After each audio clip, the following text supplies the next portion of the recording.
Accounts receivable এবং payable এর কেমনে ম্যানেজমেন্টটা করতে হয়, ওয়ার্কিং ক্যাপিটাল ম্যানেজমেন্টটা করতে হয়, সেই বিষয়ে ডিসকাশন আমরা চালাচ্ছিলাম। তো সেখানে আমরা অলরেডি এটাও দেখছি যে কেমনে তাদেরকে একটু আর্লি সেটেলমেন্ট ডিসকাউন্ট অফার করে ওদের যে পেমেন্ট পিরিয়ডটা এটা কেমনে একটু আগায় নিয়ে আসতে পারি। For example, someone takes 3 months of credit, তাকে যদি আমি কিছু পার্সেন্ট ডিসকাউন্ট অফার করে যদি তারটা আমি 1 মাসে নিয়ে আসতে পারি, তাহলে আমার 2 মাস কস্ট অফ ফাইন্যান্স বেঁচে যাবে। হ্যাঁ, তো সেই কস্ট অফ ফাইন্যান্স যতক্ষণ পর্যন্ত is more than the discount offer, ততক্ষণ পর্যন্ত আমি ডিসকাউন্ট অফার করবো। বা ডিসকাউন্ট যদি বেশি পড়ে কস্ট অফ ফাইন্যান্সের থেকে, তাহলে আমি অবভিয়াসলি সেই ডিসকাউন্টটা অফার করব না। হ্যাঁ, তো সেই জিনিসটা যদি একটু মাথায় রাখি আমরা। আহ আচ্ছা, এখানে একটা রেকর্ডিং একটা রিকোয়েস্ট আসছিল, আমি এটা ভুলে সরাই দিছি। আবার যদি দরকার লাগে একটু দিয়ে দিন প্রপোজাল ভাই। সো আজকে আমরা যেটা দেখবো, রিসিভেবলস এর আরেকটা অপশন আছে, দ্যাট ইজ ফ্যাক্টরিং। হ্যাঁ, এই ফ্যাক্টরিং এর মাধ্যমে কেমনে আমি আমার রিসিভেবলস টাকে ম্যানেজ করব সেই বিষয়ে গাইডলাইন আমরা একটু দেখবো। যে আপনাদের এই বাকি অংশটা থাকে, this will be the last part of this chapter. এটা করে আজকে আমরা পরের চ্যাপ্টারটা শুরু করে দেবো। সো ফ্যাক্টরিং বেসিক্যালি জিনিসটা কি? Factoring is basically the outsourcing of the credit control department to a third party. There are certain businesses যারা কি করে, আমাদেরকে এই রিসিভেবলস ম্যানেজমেন্ট বা এই কালেকশন, ডেট কালেকশন ফ্যাসিলিটিটা তারা প্রোভাইড করে। এদের কাছে যদি আপনি দিয়ে দেন, সেক্ষেত্রে obviously they will charge you a fee. But এখান থেকে what you are getting is that you are not having to take the burden of calling each and every of your customer and asking them for a for a payment. So আমার একটা credit control department যেটা লাগতে পারতো, সেটা হয়তো আর লাগবে না। হ্যাঁ, আমি পুরো জিনিসটাকেই আউটসোর্স করে দিতে পারি through a factor. Obviously it comes at a price, আমাকে তাকে একটা অ্যামাউন্ট পে করে দিতে হবে, তাকে একটা সার্ভিস চার্জ দিতে হবে। বা ইউজুয়ালি যেটা হয় কি, মনে করেন আমার 1 লাখ টাকা ওকে উঠে দিয়েছি, ওর 80-90 থাউজেন্ড টাকা উঠাই দিবে, মানে সব টাকা উঠাই দিবে, আমাকে ফেরত দিয়ে দিবে 80-90 হাজার টাকা, বাকি টাকা ও রেখে দিবে অ্যাজ আ সার্ভিস ফি। আবার অনেক সময় টাকা উঠাতে 2 মাস সময় লাগবে, এই 2 মাসের মধ্যে সে আমাকে প্রায় 70-80% টাকা আমাকে আগে থেকেই লোন দিবে, মানে based on that invoices. So ইনভয়েসের উপর বেস করে আমাকে লোন দিয়ে দিবে। হ্যাঁ, লোনের ইন্টারেস্টও সে নিবে, বাট আমি ব্যাংক থেকে তো আসলে আমার মানে ইনভয়েস দেখে লোন নিতে পারতাম না। হ্যাঁ, তো সেই সুযোগটা আমি এখানে পাচ্ছি। সো ফ্যাক্টরিং জিনিসটা কোয়াইট হ্যান্ডি যদি আমার ক্যাশ শর্টেজ থাকে বা আমার লিকুইডিটি ক্রাইসিস চলতে থাকে। The days of the company are effectively sold to the factor, normally owned by the bank. The factor takes on the responsibility of collecting the debt for a fee. The company can choose some or all of the following three services offered by the factor. তাদের মাধ্যমে আমি date collection এবং administration ফ্যাসিলিটিটা নিতে পারি। এটাকে বলে recourse arrangement. মানে ওকে আমি ইনভয়েস গুলো ধরাই দিব 1 লক্ষ টাকার, বলবো টাকা উঠানোর চেষ্টা করবো, উঠাতে পারলে উঠাইলো, আর না হইলে সে আমাকে সেই পেন্ডিং ইনভয়েস গুলো ফেরত দিয়ে দিবে। আর একটা হচ্ছে নন রিকোর্স কোর্স। নন রিকোর্স ফ্যাক্টরিং কোনটা? নন রিকোর্স ফ্যাক্টরিং আমি এফেক্টিভলি ওকে সেলই করে দিব, যে আমি ওকে 1 লাখ টাকা ইনভয়েস দিয়ে দিছি, ও আমাকে হয়তো 60,000 টাকা দিয়ে দিবে। ও যদি 1 লাখ উঠাতে পারে তাহলে 40,000 টাকা লাভ। যদি 1 টাকাও না উঠে, আই ডোন্ট কেয়ার, আমার 60,000 টাকা আমি দিয়ে গেছি। সো এটাকে বলা হয় non recourse. But obviously non recourse এর সার্ভিস চার্জটা বা ওরা যে কমিশনটা নিচ্ছে সেটা আরো বেশি, কারণ এখানে তো রিস্কটা নিচ্ছে। আর রিকোর্সের সময় কিন্তু ও কোনো রিস্ক নিচ্ছে না, ও আমার হয়ে টাকা উঠানোর চেষ্টা করবে, উঠাতে পারলে ভালো, না উঠাতে পারলে the obligation, the risk, everything remains with me. So এই জিনিসটা এখানে বলা হচ্ছে, this are particularly value to smaller firms এবং firms that rapidly growing. Usually যারা ওভার ট্রেডিং করতেছে তারা আর কি এই ফ্যাসিলিটিতে বেশি অ্যাডভান্টেজ পাবে। স্মল ফার্মস, ছোট ছোট ফার্ম, ওরা হয়তো ওই যে ফোন টোন দিয়ে টাকা উঠাবে, এই জিনিসগুলো আসলে তাদের ওই ক্রেডিট কন্ট্রোল ডিপার্টমেন্টই নাই হয়তো। হ্যাঁ, সো ক্রেডিট কন্ট্রোল ডিপার্টমেন্ট যদি নাই থাকে, তাহলে অ্যাকাউন্ট ফোন দিতে হয়, মালিক ফোন দিতে হয়, ভাই টাকা দেন। সো তখন যেটা করতে পারে, সে ডিরেক্টলি এটা সেল করে দিতে পারে। ওকে, সো ফ্যাক্টরিং এর যে অ্যারেঞ্জমেন্ট, এটা বোঝার জন্য এখানে আমাদের একটা সিচুয়েশন আছে। যেমন দেখেন, নাম্বার ওয়ান হচ্ছে the company sells goods to the customer payable in 30 days। কাস্টমারের কাছে 30 days এর ক্রেডিট দিয়ে আমি সেল করে দিলাম, প্রোডাক্ট সেল করে দিচ্ছি। তার মানে এখন কাস্টমারের কাছ থেকে আমি টাকা পাবো after 30 days। The customer pays the factor after 30 days। আচ্ছা, at the same time customer কাছে প্রোডাক্ট সেল করছি, আর এট দ্য সেম টাইম আমার কাছে যে ইনভয়েসটা আমি দিছি, ওই ইনভয়েসটা আমি সেল করে দিচ্ছি to the factor. The company sells the debt to the factor. The customer pays the factor after 30 days। 30 দিন পরে কাস্টমার টাকাটা দিয়ে দিচ্ছে ফ্যাক্টরের কাছে, এবং তারপরে ফ্যাক্টর টাকাটা দিয়ে দিচ্ছে কোম্পানির কাছে। দিস ইজ বেসিক্যালি আমি টাকা উঠাইনি, ও আমার হয়ে টাকা উঠাইছে। এখানে আমি বিগেস্ট অ্যাডভান্টেজ খেলে একটাই, যে আমার এই অ্যাডমিনিস্ট্রেটিভ হ্যাসেলটা নিতে হইল না, বা একটা সার্ভিস চার্জ দিতে হচ্ছে। মানে আমি যদি লোক রাখতাম, ওটার পিছনে বেতন যাইতো। সো কস্ট বেনিফিট অ্যানালাইসিস করে দেখতে হবে যে আমি কি লোক রেখে দেওয়াটাই বেটার, নাকি আমার ফ্যাক্টরের কাছে দিয়ে সার্ভিস চার্জ দেওয়াটা বেটার। আর যেহেতু ওরা আর কি ম্যাচ স্কেলে কাজ করতেছে, ওদের কাছে আছে ইকোনমিক্স অফ স্কেল, ওরা সার্ভিস চার্জটা খুব কম চার্জ করতে পারে। আমি একটা মানুষ রাখলেই তো দেখা যাবে আমার 20-30 হাজার টাকা স্যালারি দিতে হবে। হয়তো ওকে মাসে আমার 20-30 হাজার টাকা দিতে হচ্ছে না, হয়তো 5,000 টাকা কাজটা করে ফেলতে পারতেছি, তাহলে ডেফিনেটলি আমার ফ্যাক্টরকে দিয়ে দেওয়াই বেটার। এখানে কিন্তু ও আমাকে কোনো অ্যাডভান্স টাকা পয়সা কিন্তু দেয় না, 30 দিন পরেই কিন্তু টাকাটা দিচ্ছে, কাস্টমার টাকা দিতে ব্যাংকরাপ্ট। তাহলে কিছু করার নেই, আমি আমি আমার কাস্টমার কাছে টাকা নিয়ে আসবো। এই তো ফ্যাক্টরের সাথে সম্পর্কটা কি, তুমি আমার অ্যাডমিনিস্ট্রেশনটা করে দিবা। এমপ্লয় যে চলে যায়, তাহলে কি এমপ্লয় আমার রিসিভেবলস চলে যায়? না। সো এরকমই, যখন আমি অ্যাডমিনিস্ট্রেটিভ এবং রেট কালেকশনের ফ্যাসিলিটিটা নিবো খালি, তখন ও খালি আমার একটা টেকনিক্যালি একটা এমপ্লয়। ফাইন্যান্স যখন ইনভলভ থাকবে তখন ব্যাপারটা একটু ডিফারেন্ট হয়ে যায়, এবং দিস ইজ হোয়াট ইজ মানে requires calculations. The company sells goods to the customer payable in 30 days, and at the same time the company sells the debt to the factor. মনে করেন কাস্টমারের কাছ থেকে আমি 10,000 টাকা পাই, এই 10,000 টাকা ইনভয়েস আমি ফ্যাক্টরির কাছে সেল করে দিব, 10,000 টাকা 80% কত, 8,000 টাকা। ও আমাকে 8,000 টাকা ইনস্ট্যান্ট দিয়ে দিবে, ডে ওয়ানেই দিয়ে দিবে। আচ্ছা, তারপরে the customer pays the factor after 30 days, 30 দিন পরে টাকা দিয়ে দিবে কাকে, ফ্যাক্টরকে। তখন the factor pays the company the balance less an administration fee and a finance fee. ও তো আমাকে 10,000 টাকা মধ্যে 8,000 টাকা দিয়ে দিছিল, আর 2,000 টাকা দিবে। এখান থেকে হাওয়ার কেটে রাখবে ওর একটা সার্ভিস চার্জ, প্লাস আমাকে যে 80%, 8,000 টাকা যে লোনটা দিছিল ওর উপর একটা ইন্টারেস্ট চার্জ করবে। তো আমার বিগেস্ট অ্যাডভান্টেজটা কি, আমি কাস্টমারের ঠিকই 30 দিনের রেট দিলাম, কিন্তু টাকা পাই গেছে অলমোস্ট 80% ডে ওয়ানে। So that is why we actually go to a factor. But obviously এটা কিন্তু আমাদের একটা রিকোর্স অ্যারেঞ্জমেন্ট। সো এখানকার কিছু অ্যাডভান্টেজ যদি একটু যাই, ফার্স্ট অ্যাডভান্টেজ ইজ দ্যাট আমাদের অ্যাডমিনিস্ট্রেটিভ কস্ট বেঁচে যাচ্ছে, আমাদের ম্যানেজমেন্ট কন্ট্রোল এই বিষয়ে দরকার নেই, আমার এত কাস্টমারকে যাচাই বাছাই করা বিক্রি করার দরকার নেই। কেন? কারণ এটা তো ও বুঝবে, আমার কি, আমি তো সেল করে দিছি। পার্টিকুলারলি ইউজফুল ফর স্মল এবং ফাস্ট গ্রোয়িং বিজনেসেস, যেখানে ক্রেডিট কন্ট্রোল ডিপার্টমেন্টটা is actually not feasible. But disadvantage অনেক আছে। ফার্স্ট হচ্ছে, it is costlier than an efficiently run internal control department. নিজস্ব একটা ডিপার্টমেন্ট থাকলে এফিশিয়েন্টলি চালাতে পারলে হয়তো আমার খরচটা টেকনিক্যালি কমই পড়তো। ফ্যাক্টরিং এর সাথে একটা ব্যাড রেপুটেশন অ্যাসোসিয়েটেড আছে। আমি আমার কাস্টমারকে ফোন দিয়ে বলতে পারি টাকা দেন, ফ্যাক্টর কে, এই আপনি টাকা দেন, এটা কেমন কথা? তো কাস্টমারের সাথে সম্পর্কটা নষ্ট হয়। হ্যাঁ, customer don't like dealing with other people, customer deal করতে চাবে না, স্বাভাবিক। এবং ফ্যাক্টরিং যদি আপনি একবার স্টার্ট করে ফেলেন, it is very difficult to revert back to the normal situation. কারণ আমি তো ভুলেই গেছি কাস্টমারকে ফোন দিয়ে কেমনে বলতে হয় ভাই টাকা দেন। এবং কোম্পানি যারা করতে পারে, company May give up the opportunity decide to hmm credit may be given. Company হয়তো এত অ্যানালাইসিস করেই দেয় না, দিন শেষে কি হয়, ইচ্ছা মতো ব্যাড ডেট খায়। মানে বাজে বাজে কাস্টমারকে আমি ক্রেডিট দিয়ে ফেলছি, এখন ফ্যাক্টরি উঠাতে পারতেছে না, ফ্যাক্টরি 1 দিন 2 দিন 3 দিন 4 দিনের দিন কিন্তু বলে ভাই আপনার রিসিভেবলস গুলো তো কোনো ভ্যালুই নেই, আমি আপনার সাথে কোনো ফ্যাক্টরিং করবো না। তো মানুষজনের আসলে বিজনেসের অ্যাঙ্গেল থেকে businesses loses the ability of checking the control before giving some sort of control before giving some credit. So এই হচ্ছে বিষয়টা, আমাদের প্রবলেমস, ভালো জিনিস খারাপ জিনিস দেখলাম আমরা।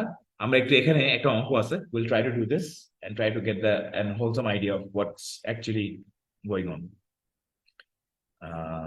এখান থেকে নিই।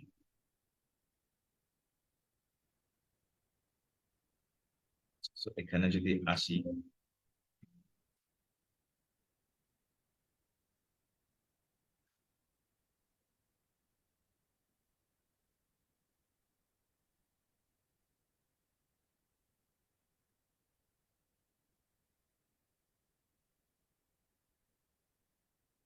কি বলতেছে এখানে, Eden company is a medium size company producing a range of engineering products, আচ্ছা, which it sells to wholesale distributors. Recently, its sales have begun to rise rapidly due to economic recovery. However, it is concerned about its liquidity position and is looking at the ways of improving cash flow. Its sales are 16 million per annum, and the average receivables are 3.3 million, representing about 75 days of sales. Receivable days one way of speeding up collection from receivables is to use a factor. আমাকে determine করতে বলছে the relative cost and benefits of using the factor in each of the following scenarios. Scenario number A, scenario number B. Scenario number A তে কি হবে, the factor will operate a service only basis. তার মানে সে খালি আমাকে administration এবং আমাকে ওই যে ডেট কালেকশনের কাজটা করে দিবে। This is expected to generate administrative savings of 100,000 each year. বাৎসরিক আমার যদি ডিপার্টমেন্ট রাখতে হচ্ছে না, আমার $1,00,000 সেভিংস হবে। The factor has undertaken to pay outstanding debts after 45 days. এখানে একটা ভালো পয়েন্ট বলছে, দেখেন, আমার কারেন্ট রিসিভেবল ডেজ কত? 75। ও বলছে 45 ডেজে আমাকে টাকা শোধ করে, regardless of whether the customer have actually paid or not. Customer দিক আর না দিক, আমি আপনাকে 45 দিনে টাকা দিয়ে দিই। তার মানে আমার রিসিভেবল ডেজ কিন্তু 75 ডেজ থেকে 45 ডেজে চলে আসবে। তাহলে আমার ফাইন্যান্স কস্ট কিন্তু সেভ হবে for those 30 days. The factor will make a service charge of 1.75% of Edenco's revenue. Sales এর উপরে 1.75% নেবে, রিসেলস এর উপর না। কিন্তু কি ডিলিং করছে আল্লাহ জানে। সেলস এর উপর ডিরেক্ট নিয়ে নিবে হচ্ছে 1.75%, এবং ইডেনকো এটা বাদে বড় করতে পারে না, ইন্টারেস্ট রেট অফ 8% পারে না। তবে এটা হচ্ছে ফাইন্যান্সিং কস্টের জন্য আর কি একটা পার্সেন্টেজ দিয়েছে আমাকে। সো আগে এটাই শেষ করে ফেলি। নাম্বার এ যেটা আছে, সিন নাম্বার এ, সিন নাম্বার এ যেটা আমরা করবো, আগে বের করবো যে কারেন্ট রিসিভেবলস ডেজ কত। কারেন্ট রিসিভেবল ডেজ আমরা অলরেডি বলছি 75, আর নিউ রিসিভেবল ডেজ হয়ে যাবে আমাদের 45 because of the agreement that we have entered with the factor. তাহলে এই 45 ডেজ ধরে আমরা একটা নতুন রিসিভেবল ব্যালেন্স বের করব। সো সেটা বের করবো কেমনে? আমরা জানি যে new receivable days equals to, formula কি রিসিভেবল ডেজ এর? মনে আছে রিসিভেবল ডেজ এর formula? Trade receivables divided by credit sales. Good. Trade receivables divided by credit sales into 100. এই তো আমাদের formula. Hmm, 365, sorry, divide by credit sales এখানে লিখি ইনটু 365 ডেজ। তাহলে এই কোশ্চেনে আমাদের নিউ রিসিভেবল ডেজ হবে 45, এটাকে বের করতে হবে। ক্রেডিট সেলস বলছিল কত জানি? 16 মিলিয়ন। ওকে, তাহলে new receivable days, new trade receivable ব্যালেন্সটা কত হবে?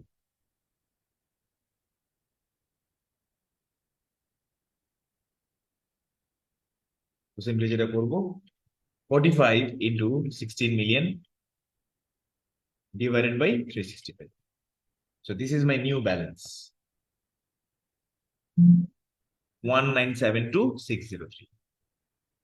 তাইলে আমরা এখন বের করতে পারবো the reduction in trade receivables.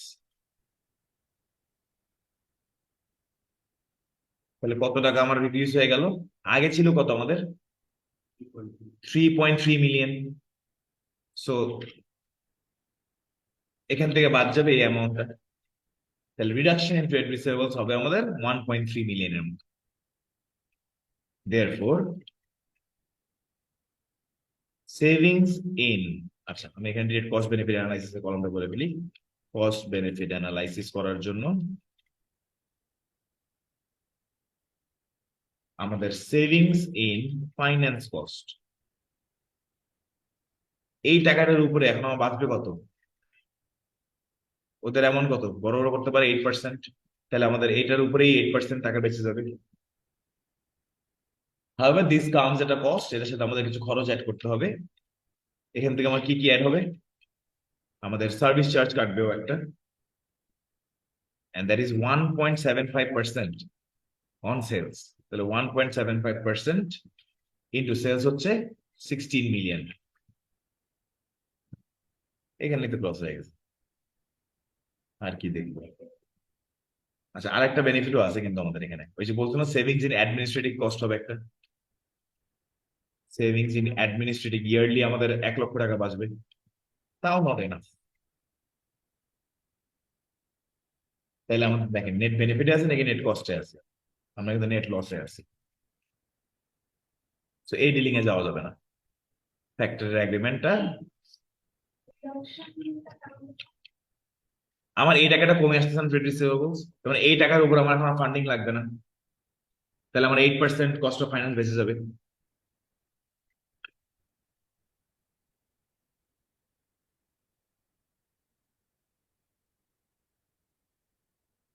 But দিন শেষে আমাদের কমেন্ট কি? The firm should not enter with the factoring arrangement since it results in a net loss.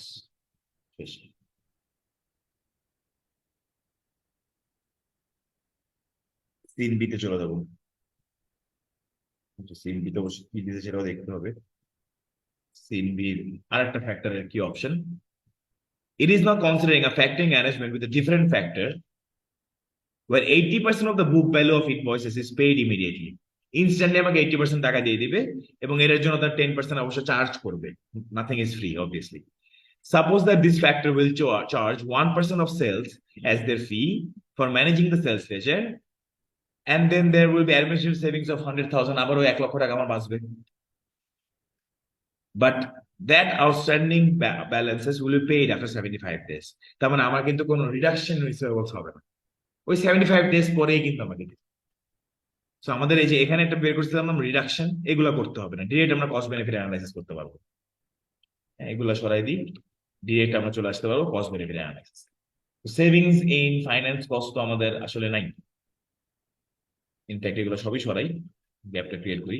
প্রথম আমাদেরকে ধরতে হবে যে তাদের সার্ভিস চার্জ তারা কি বলতেছে, কত নিবে। এবার এই নতুন ফ্যাক্টর কি বলছিল, কত নিবে, 1% of sales. So 1% of 16 million। এছাড়া ও আমাকে একটা অ্যাডভান্স করে দিবে না, so cost of finance on advance. ও আমাকে বলছিল কত টাকা অ্যাডভান্স করে দিবে,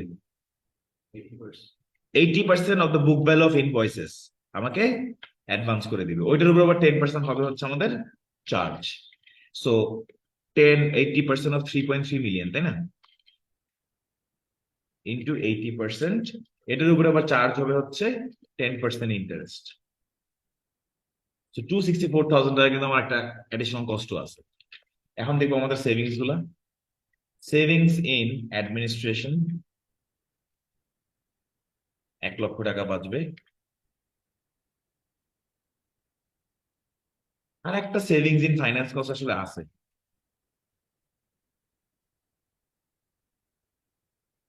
কোনটা আছে, ওই যে 80% টাকাটা, ওইটা আমাকে যদি দিয়ে দেয় আমার তো আর ব্যাংক থেকে নিতে হবে না।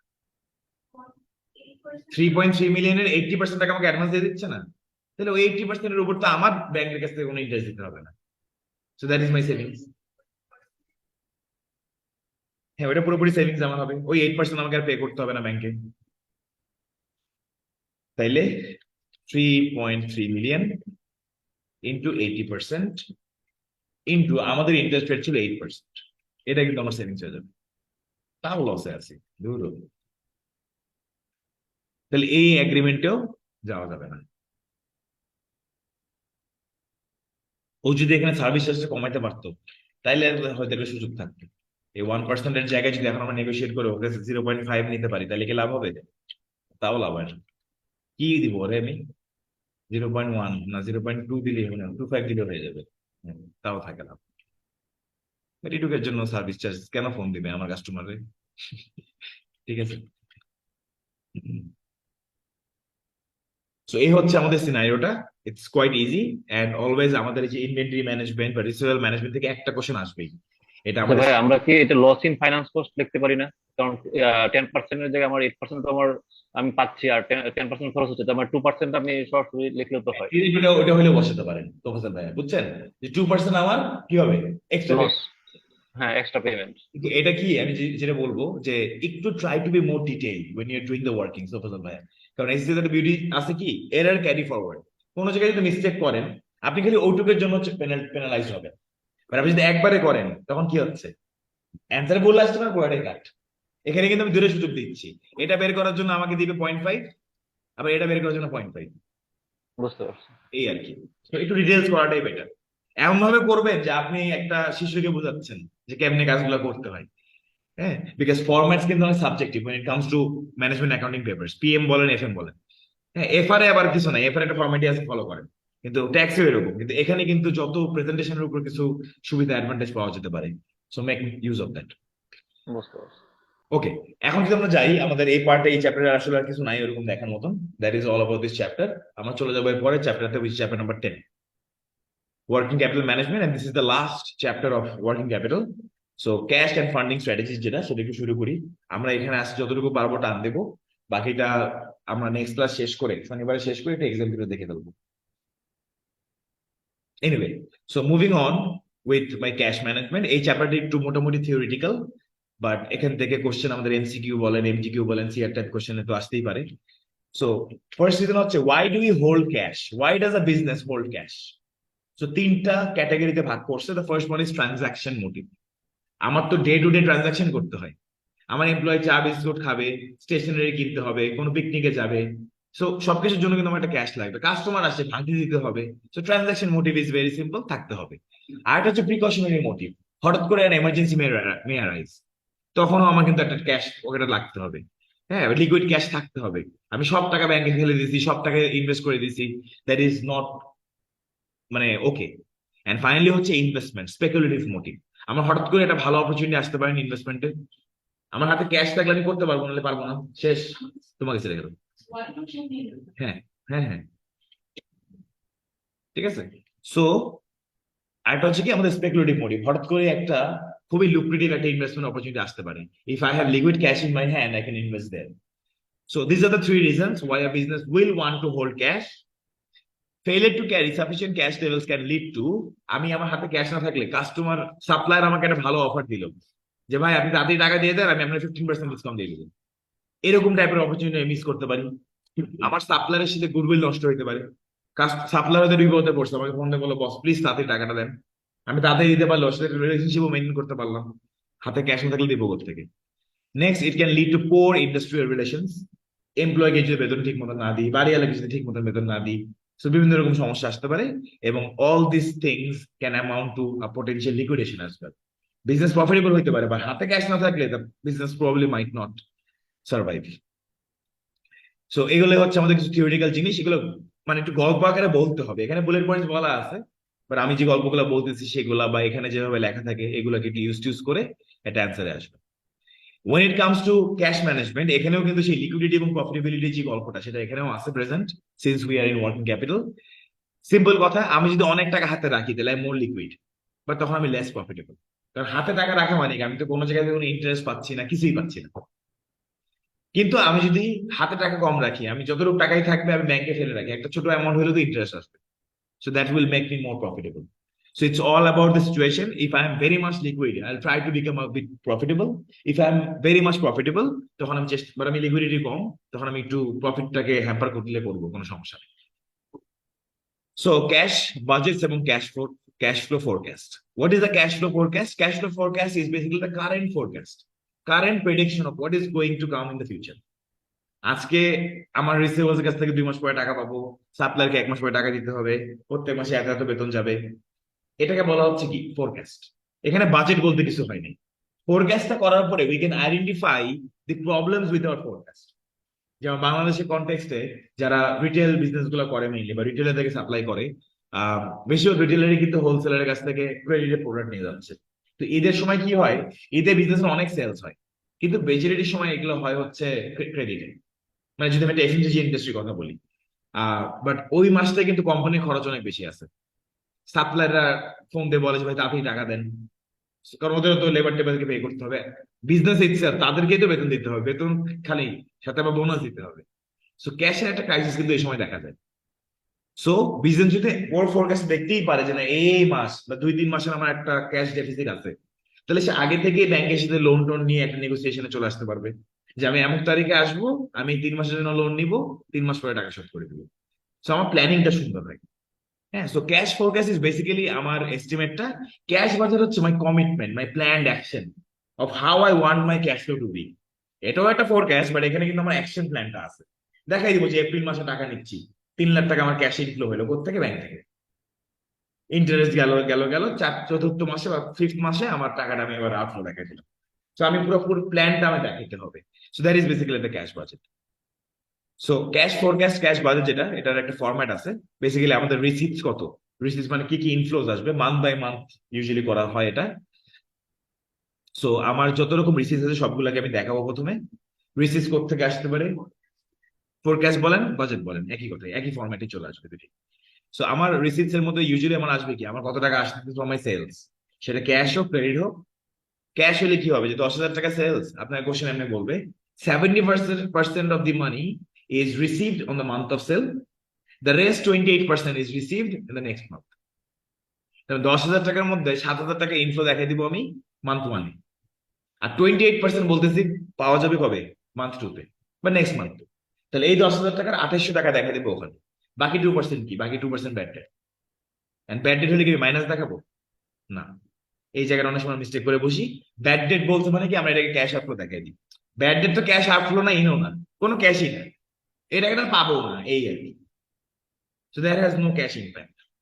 সো আমরা এরকম করে করে আমরা একটা স্কেজুল বানাবো। সিমিলারলি আমাদের পেমেন্টের জন্য স্কেজুল থাকতে পারে। বাই দ্য ওয়ে, রিসিটস এর মধ্যে কিন্তু এরকম আসবে, ব্যাংক থেকে আমি লোন নিছি, মানে জাস্ট টুক আ লোন, এটাও কিন্তু একটা inflow. I sold a machine, তাহলে প্রসিড আসছে, এই প্রসিডটা কিন্তু একটা ইনফ্লো। মানে এনিওয়ে সিম্পল কথা, বিজনেসে টাকা আসবে মানে রিসিটে কলমে বসাবে, খালি টাইমিংটা বুঝে আর কি, যে কোন মাসে আসতেছে। পেমেন্টস এর কলমে কি কি যাবে?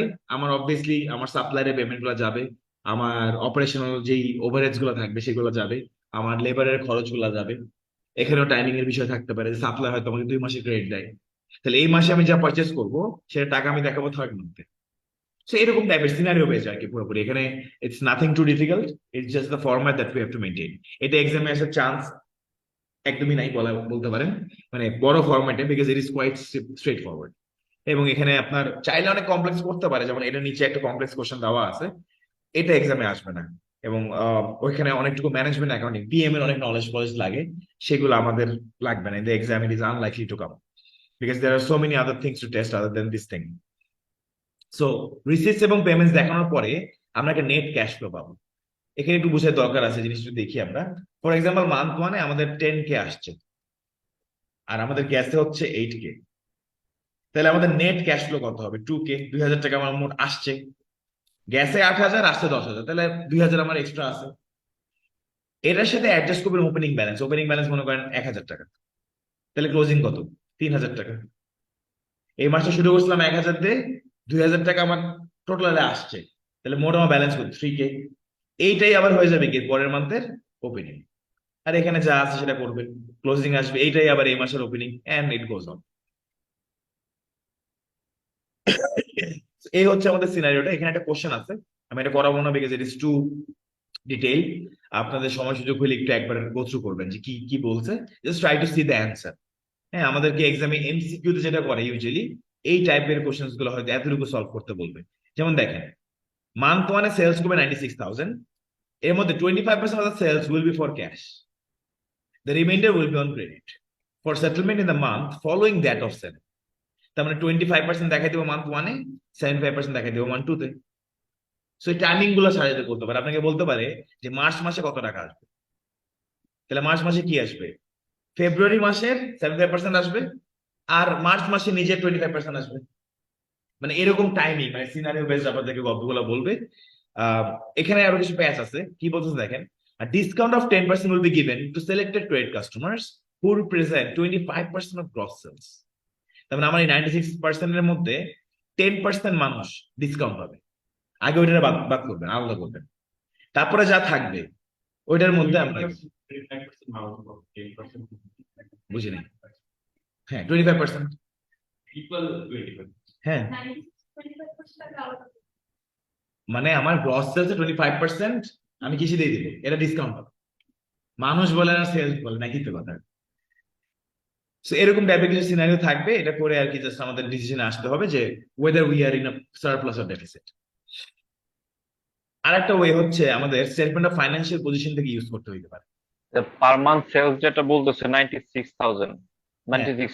হ্যাঁ, এখানে কি আপনার ওই যে 10% ডিসকাউন্ট, 25% উপর 10% ডিসকাউন্ট কনসিডার করার পরে 96 হচ্ছে, নাকি এটা আমরা কনসিডার করবো করার সময় না, 25% 10%? 25% আপনি আলাদা করে ফেলবেন, এটা ডিসকাউন্ট পাবেন 10%।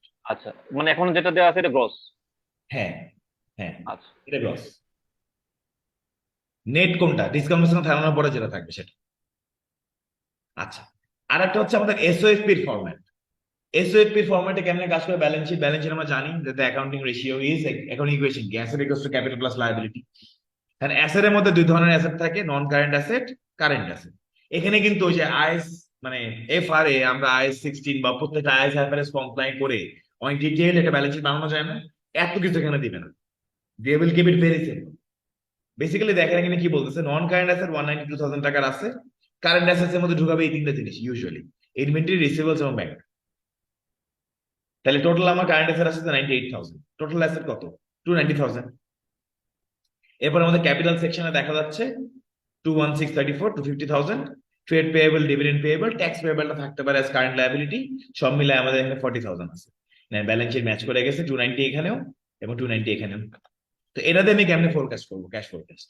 বেসিক্যালি আমাকে হয়তো এই ইনফরমেশনটা দিবে না, এটা বাদ, এটা মনে করেন এক্স, বাট আপনাকে বাকি সব ইনফরমেশন দেওয়া আছে, ব্যাক ক্যালকুলেশন করে বের করতে হবে। ক্যাপিটাল আর লায়াবিলিটি 290,000 আসে, তাহলে এখানে 290,000 আসতে হবে। এটা যদি 192 হয়, তাহলে এটা 98,000 আসতে হবে। এটা 98,000 আসতে হইলে এই দুটো মিলাই 98,000 তো আসতেছে না, 96,000 আসতেছে। বাকি 2,000 টাকা নিশ্চয়ই আমার কি ব্যাংক। সো আমাদের এভাবে কিন্তু অনেক সময় ব্যাক ক্যালকুলেশন করে এই ফিগারটা বের করতে বলতে পারে। এটাও এক ধরনের ফোরকাস্ট, যে ফোরকাস্টের যে আমার ক্যাশ ফ্লোটা আছে বা সরি ব্যালেন্স শিটটা আছে, ওখান থেকে ব্যালেন্সটা কত।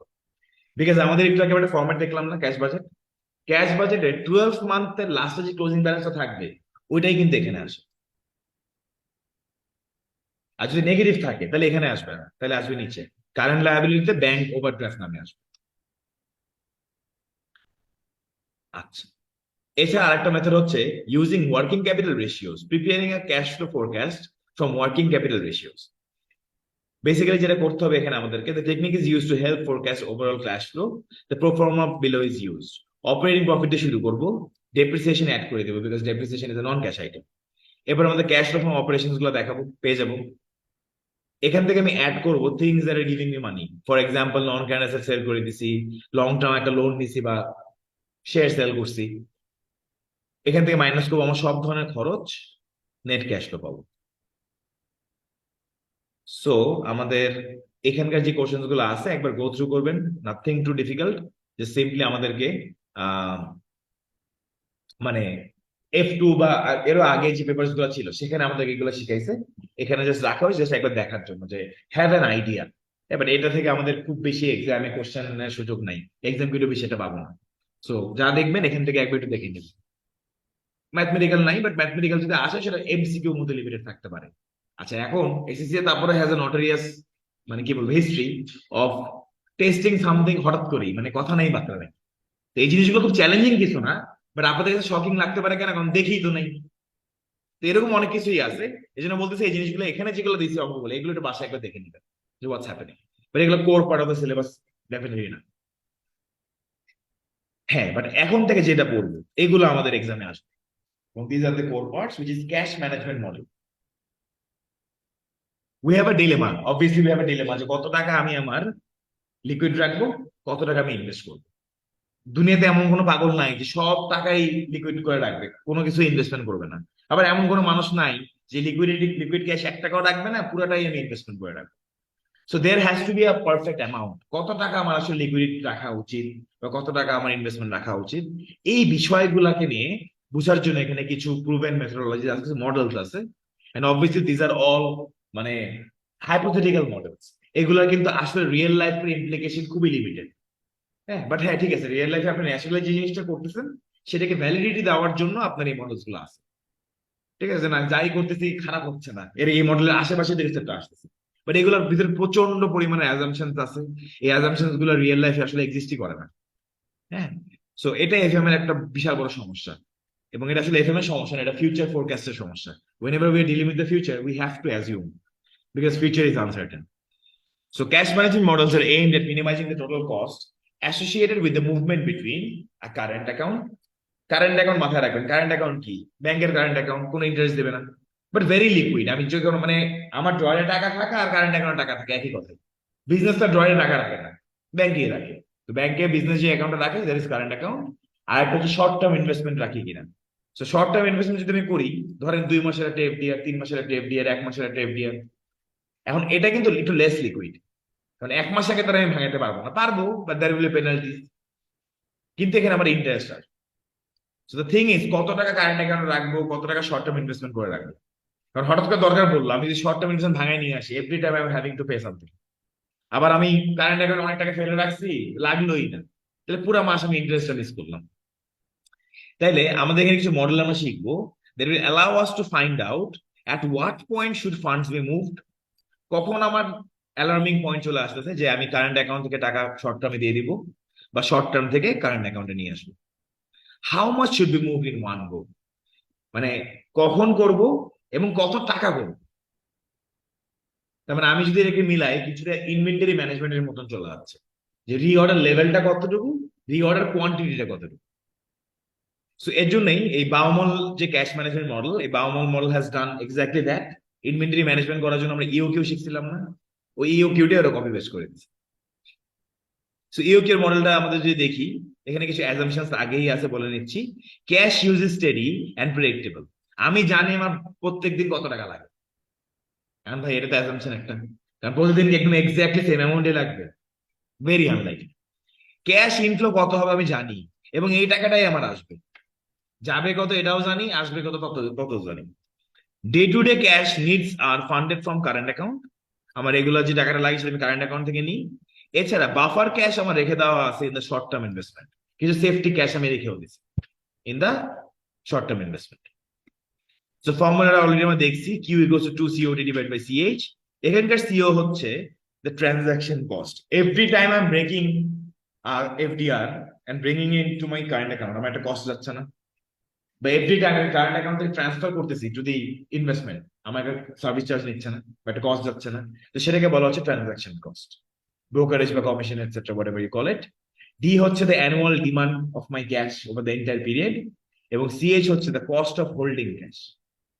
হুদায় টাকা ফেলে রাখারও তো একটা কস্ট আছে, কি অপরচুনিটি কস্ট, মানে ইন্টারেস্ট কস্ট, যেটা আমি আর্ন করতে পারতাম। The model suggest that when interest rates are high, যখন ইন্টারেস্ট রেট ব্যাংকস গুলা বেশি অফার করতেছে, the cash balance held in a non-interest bearing current account should be low, and vice versa. However, its weakness is the unrealistic nature of the assumption on which it is based. So এখানে একটা example আছে, আমরা এই এক্সাম্পলটাই করে ফেলতে পারি।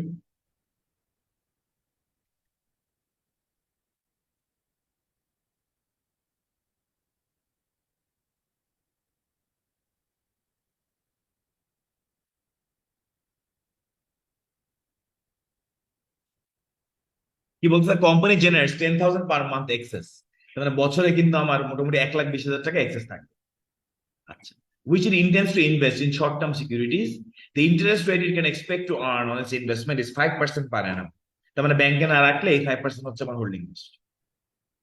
The transaction cost associated with each separate investment of funds is constant at $50. আমি $50 আমার এভরি টাইম খরচ হবে the moment I decide যে আমি 10,000 টাকা ব্যাংকে রাখলাম এখন। সো বেসিক্যালি বুঝি, আমি একটা কাজ করতে পারি, আমি 1,20,000 টাকা পুরো জমাবো, 12 মাসে জমা যাবে না, একবারই রাখবো। তাহলে আমার কি হবে, ট্রানজাকশন কস্ট অনেক কম থাকবে, একবার যাবে খালি 50 টাকা। হাউএভার পুরো বছরটা আমি টাকাটা ফেলে রাখছিলাম না কারেন্ট অ্যাকাউন্টে, আমার হোল্ডিং কস্ট কিন্তু অনেক বেড়ে যাবে। বা একটা কাজ করতে পারি, প্রত্যেক মাসে 10,000 টাকা করে করে রেখে দেবো, তাহলে 12 বার ট্রানজাকশন করতে হবে, এতে আমাদের ট্রানজাকশন কস্ট বেড়ে যাবে, সিম্পলি 500 টাকা আসবে। সরি, 12 × 5 করলে কত, 600 টাকা আসবে। কিন্তু হোল্ডিং কস্ট সিগনিফিকেন্টলি কম থাকবে, কারণ আমি প্রত্যেক মাসে 10,000 টাকা করে ফেলে রাখছি, অন অ্যাভারেজ আমি দেখা যায় 5,000 টাকার মতো ফেলে রাখছি। সো আমাকে প্রথম কোশ্চেনটা বলছে, what is the optimum amount of cash to be reinvested in each transaction. তো অপটিমাম কথাটা বললেই আমরা ইউজ করবো হচ্ছে ইওকিউর ফর্মুলাটা। So let's try to use EOQ. Number এতে বলছে ইকোনমিক অর্ডার কোয়ান্টিটি, ফর্মুলা হচ্ছে square root 2 into CO, cost of transaction হচ্ছে 50, ইন্টু অ্যানুয়াল ডিমান্ড হচ্ছে 120,000, ডিভাইড বাই CH ছিল হচ্ছে 5%, মানে 0.05। যদি আমি সলভ করে ফেলি তাহলে মাই অ্যান্সার শোজ 15491। এই ওয়ান যে শো করতেছে এই ফিগারটা আসলে বেসিক্যালি কি বোঝাচ্ছে বলেন তো? কত টাকা আমি ব্যাংকে রাখবো, মানে আমি 10,000 টাকা এক মাসে এক্সট্রা আসবে না, আমি এখন রাখবো না। 10,000 টাকা তখন 30 তারিখে হঠাৎ করে আকাশ থেকে পড়ে না, আস্তে আস্তে আসে। তো প্রথম মাসে আমি রাখবোই না, 10-15 দিন 20 দিন পরে হয়তো আমার 15,492 টাকা হয়ে যাবে, তখন আমি ওই টাকাটা ব্যাংকে রেখে দেবো। তো আমাকে অ্যামাউন্টটা বের করে দিল, কোয়ান্টিটি বের করে দিল। আচ্ছা, তো যদি কোয়ান্টিটি আমি বের করে ফেলতে পারি, next thing that we have to do is কি বলছে, how many transactions will arise each year. এটা যদি মেনটেন করতে যাই তাহলে বছরে আমার মোট কয়বার ট্রানজাকশন করতে হবে। তাহলে সিম্পলি আমরা এখানে বের করবো নাম্বার বি তে নাম্বার অফ ট্রানজাকশনস, বছরে মোট রাখবো কত আমি, 1,20,000 ডিভাইডেড বাই এটা, এখানে ডলার্স এ আসবে না, এটা নর্মাল নাম্বার ফরম্যাট হবে, বলতে পারি 7.575 টাইমস আমি রাখবো। এবার আমাকে বলছে what is the cost of making this transactions per annum, তাহলে annual cost of transaction equals to এই 7.75 টাইমস আমি রাখতে গেলে একবার 50 টাকা করে নিবে, দ্যাট উইল রেজাল্ট ইন $387.3, বা রাউন্ডিং করে দিলে $387।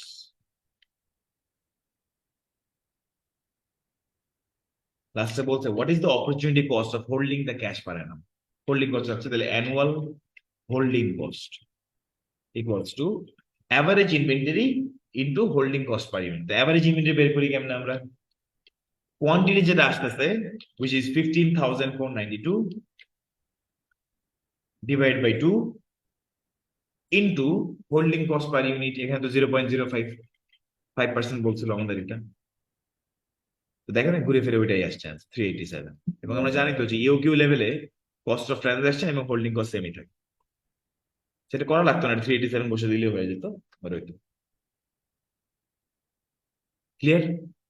সো আমরা প্রত্যেকবার 15,492 টাকা রাখবো, এতে আমাদের হোল্ডিং কস্ট এবং ট্রানজাকশন কস্ট সবচেয়ে অপটিমাম লেভেলে থাকবে, না বেশি না কম, দুইটাই ব্যালেন্স থাকবে। ওকে, এরপরে আসি দ্য মিলারর মডেল। এটা বুঝতে হবে আগে, গল্পটা যদি একবারে বুঝেন বুঝবেন, নাহলে একটু ঝামেলা লেগে যেতে পারে। এই মডেলটা খুব সুন্দর একটা model, really like it, it's very logical. The মিলারর cash management model, the Miller model controls irregular movements of cash by setting off the upper and lower control limits on cash balances. The Miller model is used for setting the target cash balance. It has the advantage over the Bauman model of incorporating uncertainty in the cash inflows and outflows.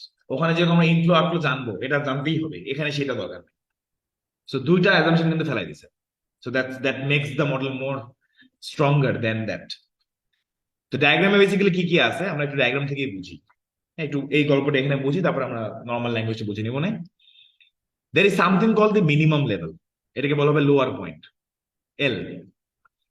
এটা আমাকেই set করতে হবে, এটা কোম্পানির অ্যাপিটাইটের উপর depend করবে যে minimum কত টাকা ও কারেন্টে রাখতে চায়, এর নিচে সে রাখবেই না। মানে কেউ কি বাসা থেকে একদম জিরো হাতে বের হয়, কিছু হইলেও রাখে, তো ওইটা হচ্ছে ব্যাপারটা যে মিনিমাম লেভেল। এখন কোম্পানির একটা রিস্ক অ্যাপিটাইটের উপর ডিপেন্ড করবে, যেসব businesses wants to play it risky তারা হয়তো মিনিমাম লেভেল কম ধরবে, যারা একটু বেশি কনসিয়াস তারা হয়তো একটু বেশি রাখবে, এই তো। So minimum level is up to you guys, এখানে কোনো ক্যালকুলেশন নেই, কিছুই নেই, কিছুই করতে হবে না। তো ধরে নিলাম আমি জাস্ট একটু বোঝার জন্য $5,000 হচ্ছে আমাদের মিনিমাম লেভেল, এন্ড তারপরে using some formulas you can calculate the maximum level, যে এর বেশি আমার বিজনেসে লাগে না। ধরে নিলাম $25,000, এটা কিন্তু আপনাকে বের করতে হবে, this is something you need to calculate, C লিখে রাখি, এটা আমাদেরকে ক্যালকুলেট করতে হবে না, this is my assumption. Return point কি জিনিস এটাও আমাকে ক্যালকুলেট করতে হবে না। রিটার্ন পয়েন্ট ইজ বেসিক্যালি কি, দেখেন খুব মজার একটা জিনিস রিটার্ন পয়েন্ট। আমি মনে করেন ক্যাশ ব্যালেন্স এখানে আসি, and with time as we move forward আমাদের টাইম, এগুলো হচ্ছে ক্যাশের মুভমেন্ট। সারাদিনের বিজনেসে কি হচ্ছে, টাকা আসতে যাচ্ছে, টাকা আসতে যাচ্ছে। ধরেন আমি এখন এখানে আসি, মানে আমার কাছে ফর এক্সাম্পল 18-19 হাজার টাকা মতন আছে,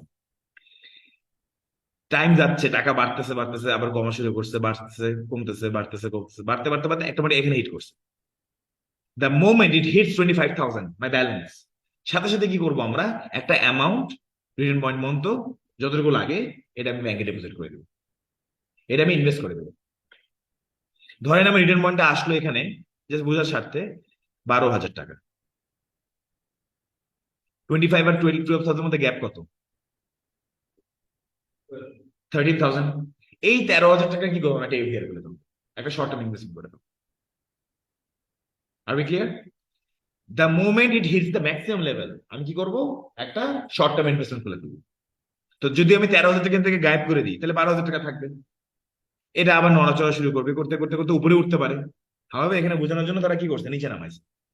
নিচে নেমে দ্য মোমেন্ট ইট হিটস 5,000, তখনই আমরা আমাদের এফডিআর ভাঙায় একটা টাকা নিয়ে আসবো, as much as required to come back to the return point. তারপরে 5,000 টাকা তো হিট করছে, 12,000 টাকা ফেরত আসতে হবে, গ্যাপ কত, 7,000 টাকা। এই 7,000 টাকার এফডিআর ভেঙে ফেলবো, তাহলে we are back to ground zero. আবার বাড়তে থাকবে, বাড়তে বাড়তে আবার হিটও করতে পারে উপরে বা নিচে নামতে পারে। সো থিওরিক্যালি বুঝতে পারছি ব্যাপারটা। আমি ইনভেস্ট করে দিব, কারেন্ট অ্যাকাউন্ট থেকে সরাই পাঠিয়ে দিব হচ্ছে এফডিআর খুলে দেবো, এটা শর্ট টার্ম ইনভেস্টমেন্ট করে দেবো।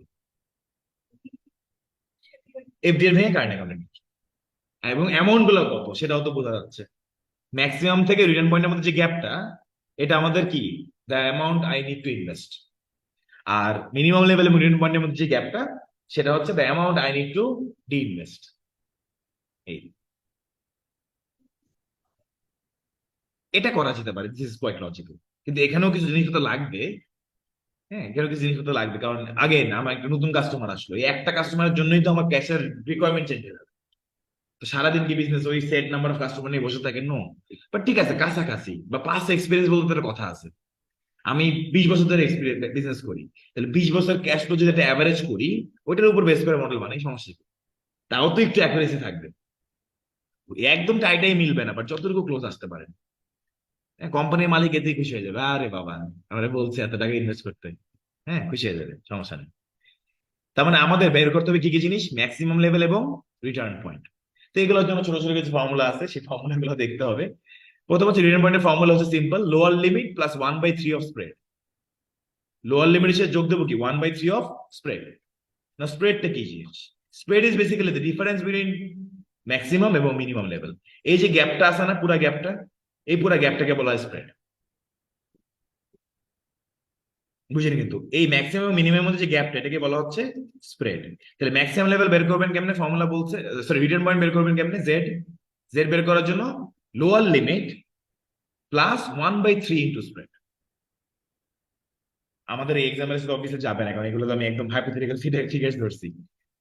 বাট যদি আমি আমারটা দেখে এখানে কত আসবে, লোয়ার লিমিট আমরা ধরছিলাম কত, 5,000 প্লাস 1/3 ইন্টু স্প্রেড। আমাদের স্প্রেড বের করতে হবে, স্প্রেড এখনো বের করিনি। স্প্রেড বের করার ছোট্ট একটা ফর্মুলা আছে, 3 into 3/4 into transaction cost into variance of cash flows divided by interest rate to the power 1/3। ঠিক আছে, এটা ইউজ করতে পারলে আপনি স্প্রেডটা পাবেন, এন্ড তারপরে আপনি স্প্রেড দ্বারা 1/3 মাল্টিপ্লাই করে লোয়ার লিমিট প্লাস করে দেবেন। না, এটা আপনাকে বলে দেবে লোয়ার লেভেল কত বিজনেসের, সেটা আপনাকে বলে দেবে, বাট বাকিটা ইজ আপ টু ইউ। তো once you know your return point, lower level তবে জানেন, স্প্রেড বের করার পরে ম্যাক্সিমাম লেভেল কি হবে, ম্যাক্সিমাম লেভেল বের করতে পারবেন। এরপরে maximum level is basically lower লিমিটের সাথে যোগ দিবেন স্প্রেড। আমার মিনিমাম লেভেলটা তো আমি জানি, লোয়ার লিমিট, লোয়ার লিমিটের সাথে স্প্রেডটা প্লাস করে দিবেন, তাইলেই না আমার এই গ্যাপটা বের হয়ে আসবে। আমি যদি এটা জানি, আমি যদি স্প্রেড জানি, তাহলে এই দুটোকে যোগ করলে তো ম্যাক্সিমাম লেভেলে চলে আসবে। সেটা অঙ্ক করি, আমরা অনেক কিছু দেখছি। এখন এই যে এখানে একটা মিলারের একটা বইয়ের সাইন আছে, মার্ক দিস ডাউন। আমাদের এক্সামে 10 মার্কের থিওরি আসলে আমরা এই কথাগুলাই বলে দিব, কোম্পানির নামগুলো একটু ইন্ট্রোডিউস করে দেবো। এখানে আমরা যেটা পড়ছি সেটাই দেখেন, আমি একবার পড়ে দিই। The Miller model controls irregular movements of cash by the use of upper and lower limits on cash balances. The lower limit has to be specified by the firm, and the upper limit is calculated by the model. The cash balance of the firm is allowed to vary freely between the two limits, but if the cash balance on any day goes outside these limits, action must be taken. If the cash balance reaches the lower limit, it must be replenished in some way. Example, by the sale of marketable securities or withdrawal from the deposit account. The size of the withdrawal is the amount required to take the balance back to the return point. It is the distance between the return point, usually said in Miller or as the lower limit, plus 1/3 of the distance up to the upper limit and the lower limit. If the cash balance reaches the upper limit, an amount must be invested in marketable securities or placed in a deposit account sufficient to reduce the balance back to the return point. Again, this is calculated by the model as the distance between the upper limit and the return point. The minimum cost upper limit is calculated by reference to brokerage cost, holding cost, and the variance of cash flows. The model has some fairly restrictive assumptions. Example, normally distributed cash flows, but in tests, Miller or found it to be fairly robust and claimed significant potential cost savings for companies. So মোটামুটি Miller or মডেলটা apply করার পরে দেখা গেছে it goes very close to the real scenario. So এখানে একটা question দিছে, let's try to do this.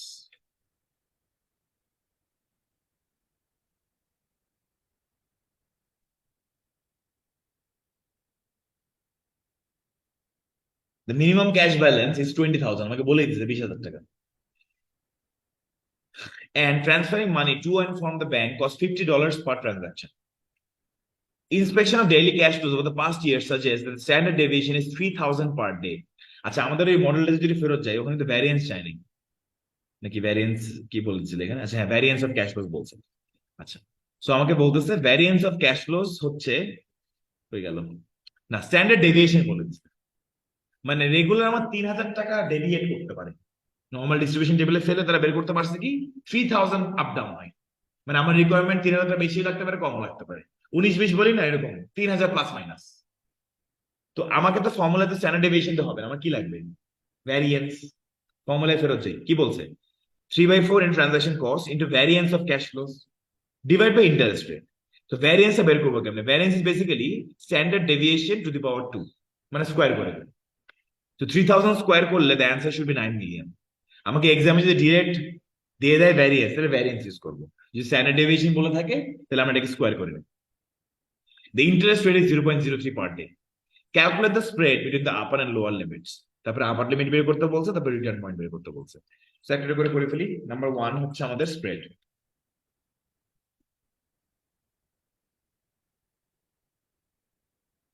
Spread, তো স্প্রেডে যদি আমি ফর্মুলাতে আসি, ফর্মুলাটা কি আমাদের? 3 ইন্টু 3/4, এটাকে ব্র্যাকেটে দিলাম, একটু সাবধানে করতে হবে এটা, into transaction cost which is $50 per transaction. So into 50 into কি variance which is 9 million. এই যে 9 million গেল, এবার এটা কি করবো আমরা? না, এখানে বন্ধ করে দিব, ডিভাইডেড বাই স্কোয়ার তো করছি, 3,000 স্কোয়ার করছি। আচ্ছা এটাকে 3,000 দেন, 3,000 টু দি পাওয়ার 2, ঠিক আছে? এটা দেখালে হবে। আর আমাকে তো কোশ্চেন মানে ভ্যারিয়েন্স তো বলে দিছে, ডেভিয়েশনও দিয়ে দিছে। আচ্ছা এখানে আরেকটা ব্র্যাকেট লাগবে, divide by interest rate which is 0.03%, তার মানে 0.0003, 3টা 03 হবে ডেসিমালে নিলে আর কি। এবার টু দি পাওয়ার 1/3,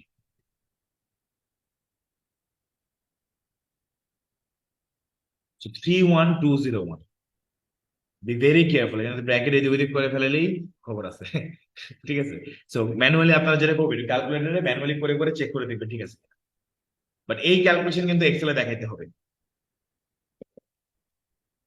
তো এটাকে ডলারে নিয়ে যাই, আমাদের স্প্রেড বের হয়ে গেছে 31,201, মানে লোয়ার লিমিট তো বলেই দিছিল 20,000, স্প্রেড হচ্ছে 31,201। তাহলে আপার লিমিট কত? আপার লিমিট বা ম্যাক্সিমাম লেভেল শুড বি, এই টাকাটার সাথে যোগ দেবো কত? 20,000 টাকা। So 51,201।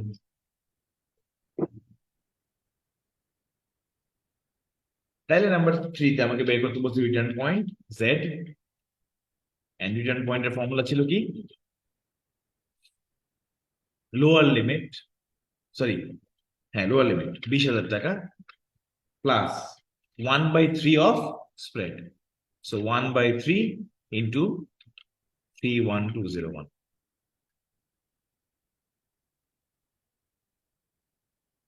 $30,400 is the return point. আর জাস্ট বুঝার জন্য লিখিয়ে রাখি এখানে লোয়ার লিমিট হচ্ছে আমাদের 20,000।